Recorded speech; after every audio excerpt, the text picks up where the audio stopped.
প্রতি সিজনে 20-30 লাখ টাকাই থাকে। ক্রিকেটের টাকা দেওয়া যে আমার ফ্যামিলির যার সমস্যা আমি সব সমাধান করেছি। 3টা জায়গা কিনেছি, ইনশাআল্লাহ সামনে আরও কিনবো।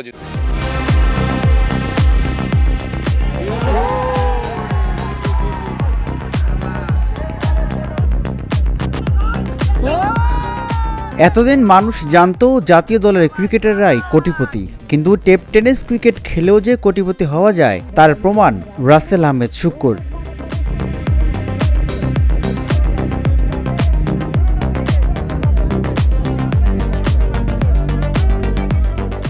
ভিন্নধর্মী ব্যাট চালানো এবং হেয়ার স্টাইলে দর্শকরা তাকে চেনেন আলাদাভাবেই, তাই ভালোবেসে তার নাম রেখেছেন কিং শুক্কুর।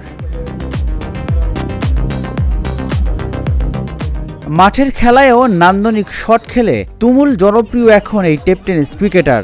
সবাইকে ছাড়িয়ে অবস্থান করছেন জনপ্রিয়তার শীর্ষে। ঢাকা জার্নালকে দেয়া একান্ত সাক্ষাৎকারে শুক্কুর জানান, টেপ টেনিস ক্রিকেট বদলে দিয়েছে তার জীবন। তো হঠাৎ করে আমার এক বন্ধু ছিল আর কি, এসডিএম, আমরা একসাথে খেলাধুলা করতাম। তো ও আমাকে বললো যে এরকম আমাদের গ্রামে একটা খেলা হয়, ঐতিহ্যবাহী যে টুর্নামেন্ট হয় বাইক কাপ দিয়ে, মানে বাইক দিয়ে টুর্নামেন্টগুলো যেগুলো খেলা হয়। তো আমাকে ও দাওয়াত দিল যে তুই চাইলে আমাদের এলাকায় খেলতে পারিস, তো তোর ভালো শোনা হবে। তা আমি বলছি আমি তো কখনো টেপ টেনিস বলে খেলি নাই। আচ্ছা ঠিক আছে, তুমি যখন বলছো তো আমি খেলে দেবো। পরে ওর বাসা হলো আপনার কুমিল্লার সাতানি। ও আমাকে যেতে বলে, তারপর আমি একদিন আমাকে ফোন দেয়, তারপর আমি চলে যাই ওই টুর্নামেন্টটা খেলতে। তো ওই ম্যাচটা আমি প্রায় 80 না 70+ রান করছিলাম। তো তখন থেকে আমার যাত্রা আর কি শুরু। তো তখন আমি ওই ম্যাচটায় 700 থেকে 800-র মতো টাকা পাইছিলাম। একটা সময় সংসারের অভাব অনটন থাকলেও এই ক্রিকেটের মাধ্যমে ফিরিয়েছেন সুসময়, করিয়েছেন মায়ের চিকিৎসাও। আলহামদুলিল্লাহ, দেখা গেছে আমার সর্বপ্রথমে আমি যেটা বলছিলাম যে আমার মায়ের চিকিৎসাটা আমি করেছি। পাশাপাশি আমার মানে আমার একটা বিপদ আসছিল, দেখা গেছে ওরা উপরে আল্লাহ তাআলা হয়তো বা আমার কপালে তিনি রেখেছিলেন। আমার মানে 4টা বিপদ একসাথে, দেখা গেছে আমার মায়ের অপারেশন, আমার বোনের সিজার, আমার নিজের ওয়াইফের সিজার, তার পাশাপাশি আমার ভাইয়ের ঋণ ছিল। মানে সব একসাথে আসার পর থেকে আমি একটু মনটা ভেঙে পড়ছিলাম।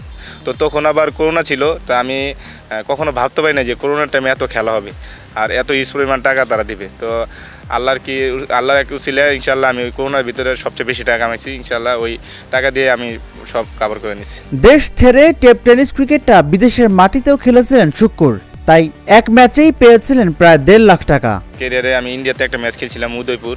তো আমি ওটা মানে মহারাষ্ট্রের এগেনস্টে, মানে ওই মুম্বাই, তারপরে আপনার রাজস্থান, সব প্লেয়ারের এগেনস্টে আমি খেলছিলাম। তো আমরা হারে গেছিলাম ম্যাচটা পর্যায়ে। দেখা গেছে লাস্ট ওভারে 7 রান লাগে। তো মানে ওই ম্যাচটা আমরা 230 রান টাকা দিয়েছিলাম। প্রত্যেক ম্যাচে প্রত্যেক ওভারে আর কি আমাদের বোলাররা দেখা গেছে 10-15 রান খেতেছে। তো একটা সময় বোঝা গেছে যে আমরা খেলাটা ইজিভাবে হেরে যাব। তো লাস্ট ওভারে যখন 7 রান লাগে তখন আমি বোলিং করি। ওই ম্যাচটা আমি 70+ রানও করেছিলাম। তো বোলিং করে ম্যাচটাকে জিতেছিলাম। তো ওই ম্যাচটা আমাকে তারা অনেক খুশি, অনেক আমাকে প্রায় 1,40,000 টাকার মতো আর কি আমি আমার ম্যাচ ফি পেয়েছিলাম। শুক্কুরের চোখ এখন আরও ভালো খেলার, এই ক্রিকেট দিয়েই যেতে চান বহু দূরে। রাজিবুল ইসলাম, ঢাকা জার্নাল, ঢাকা।